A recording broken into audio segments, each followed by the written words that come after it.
미카엘과 그의 사자들 교회 62번째 설교를 시작하겠습니다. 요한복음 13장 12절로 20절까지 보겠습니다. 저의 발을 씻기진 후에 옷을 입으시고 다시 앉아 저에게 이르시되 내가 너에게 행한 것을 너희가 아느냐?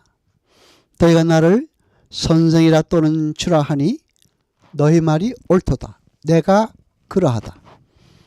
내가 주와 또는 선생이 되어 너희 발을 씻겼으니 너희도 서로 발을 씻기는 것이 옳으니라. 내가 너희에게 행한 것 같이 너희도 행하게 하려 본을 보였노라. 내가 진실로 진실로 너희에게 이르노니 종이 상전보다 크지 못하고 보냄을 받은 자가 보낸 자보다 크지 못하니 너희가 이것을 알고 행하면 복이 있으리라. 내가 너희를 다 가르쳐 말하는 것이 아니라 내가 나의 택한 자들이 누구인지 알미라. 그러나 내 떡을 먹는 자가 내게 발꿈치를 들었다 한 성경을 응하게 하려는 것이니라. 지금부터 일이 이루기 전에 미리 너희에게 이름은 일이 이를 때에 내가 그인 줄 너희로 믿게 하려 함 이로라. 내가 진실로 진실로 너희에게 이르노니 나의 보낸 자를 영접하는 자는 나를 영접하는 것이요 나를 영접하는 자는 나를 보내신 이를 영접하는 것이니라. 아멘. 여러분, 주님의 세족 사건은 단순히 발을 씻기는 것에 그치지 않고 십자가를 상징하고 있는 것입니다. 그런데 주님은 제자들에게 주님이 행하신 그 일을 똑같이 요구하고 계신 것입니다. 그렇다면 주님은 제자로 부르심을 입은 우리 교회가 모두 그 일을 해야 한다는 말인데, 그럼 지금 주님께서 우리 보고 당신이 지신 십자가를 지라고 하시는 것인가요? 그렇습니다. 여기에서 쓰인 선생, 디데스칼로스, 주, 큐리오스는 둘 다 최고 권위를 가진 주인을 가리키는 말씀입니다. 그래서 큐리오스라는 단어는 히브리어 여호와를 헬라어로 번역할 때 쓰이기도 합니다. 그 단어는 최고의 권위를 가진 주인을 가리킵니다. 주님은 당신을 향한 제자들의 그러한 평가가 옳다라고 말씀하십니다. 사도행전 1장 8절을 봅니다. 오직 성령이 너에게 임하시면 너희가 권능을 받고 예루살렘과 온 유대와 사마리아와 땅끝까지 이르러 내 증인이 되리라 하시니라. 아멘. 예수님은 제자들더러 예수님의 증인이다라고 하십니다. 증인은 사건 현장에서 그 사건을 확실하게 목격한 사람을 가리킵니다.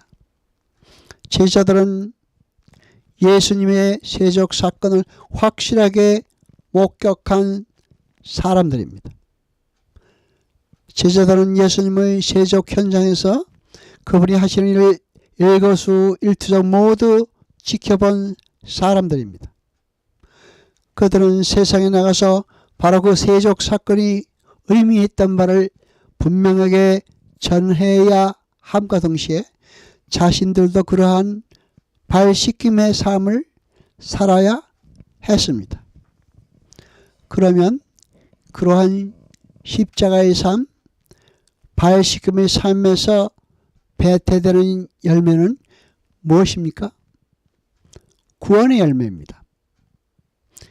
종이 상자보다 낫지 않다는 말씀은 상전이 살고 있는 삶을 종이 마다할 수 없다는 말입니다. 따라서 다른 이들의 발을 씻기는 일은 성도에게 필연적으로 나타나야 합니다.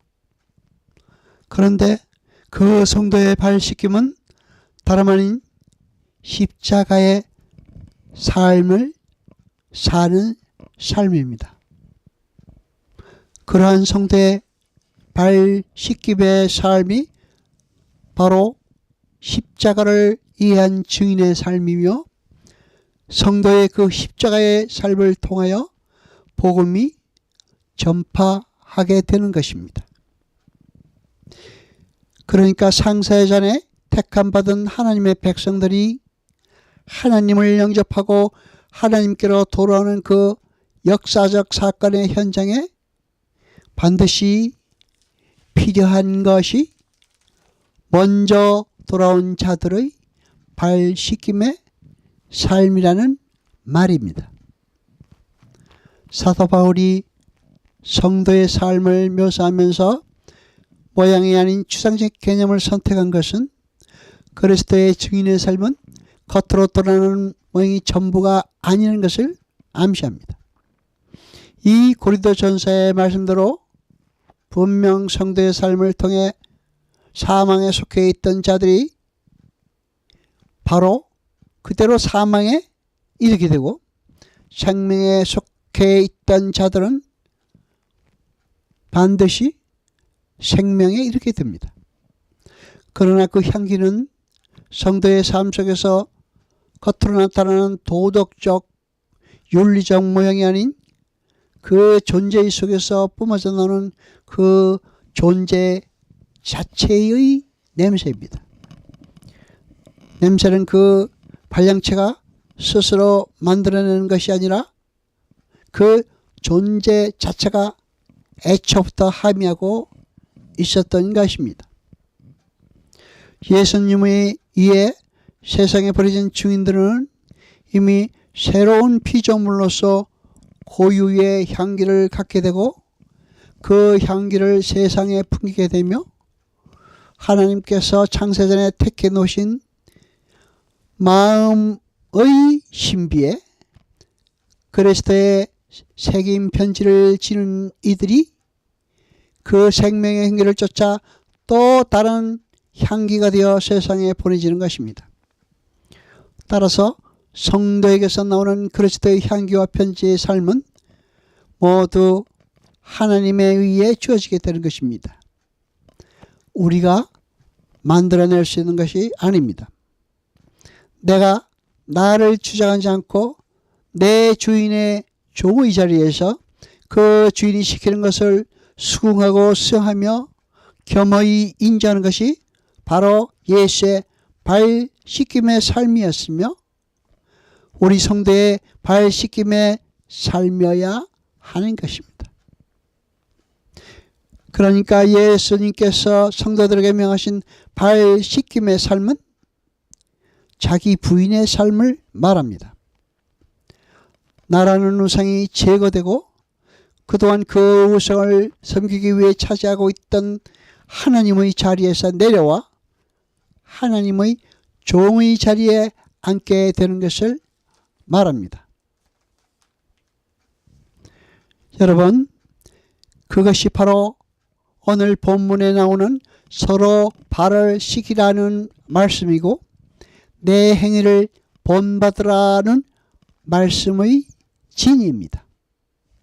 발 씻음의 삶은 하나님으로부터 믿음을 선물 받은 사람에게만 가치 있는 것으로 보일 뿐 아니라 그만이 직접 그 삶을 살아낼 수 있습니다. 이렇게 발 씻김의 삶은 우리가 내어놓는 도덕적, 윤리적 착한 삶이 아니라 하나님의 종으로 완성되기 위해 자기가 부인 되어지는 전 과정에서 일어나는 모든 삶을 말하는 것입니다. 여호와 아버지 하나님 거룩하신 이여 세세토록 영광과 찬송 받으소서. 말씀을 들 때 깨닫게 하시며 우리로 진리를 알게 하소서. 이 모든 것 감사드리며 우리 주 예수 그리스도의 이름으로 기도드리옵나이다. 아멘.